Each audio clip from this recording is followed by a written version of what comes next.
Since 2010, wind energy has seen sustained growth worldwide, with the amount of energy generated by offshore wind increasing by nearly 40% each year.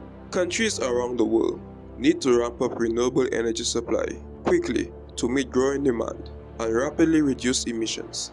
Despite this urgency, offshore wind currently provides less than 1% of the world's electricity supply. Many of the suitable locations for building wind farms are already being developed, but the potential of offshore wind still remains largely untapped. According to the graph of the worldwide installed capacity shown here, the reason why floating wind farms are being looked into is because wind blows uninterrupted further offshore, where water is deeper than 60 meters, and wind turbines embedded in the seafloor are tricky to construct. The solution could be floating offshore wind farms. So, what's holding them back?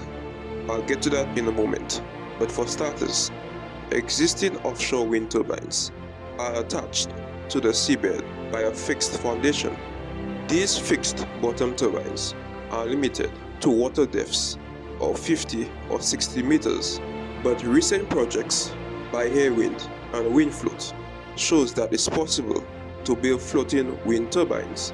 A single 6 megawatt turbine, like the one used in the Wind farm, can generate enough electricity to power 4,000 homes.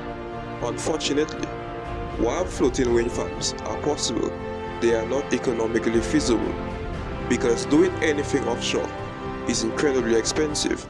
According to Wind, the cost of installing and commissioning a 1 gigawatt floating wind farm is expected to cost a whopping £650 million, while the ongoing cost for operation and maintenance would be roughly £75 million per year. At the end of its life, which may be about 25 years, there is another £300 million necessary for decommissioning. Adding to that, offshore structures are also very big. The Wind megawatt turbines are 154 meters in diameter. Each blade is the same length as an A380's wingspan.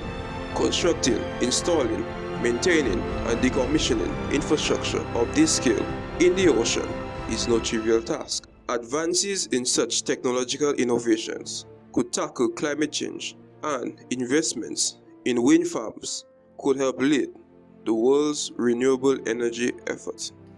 So, what are your thoughts on floating wind farms? I'd love to hear your thoughts in the comment section down below. If you enjoyed this video, hit the like button and subscribe to be alerted on my future content.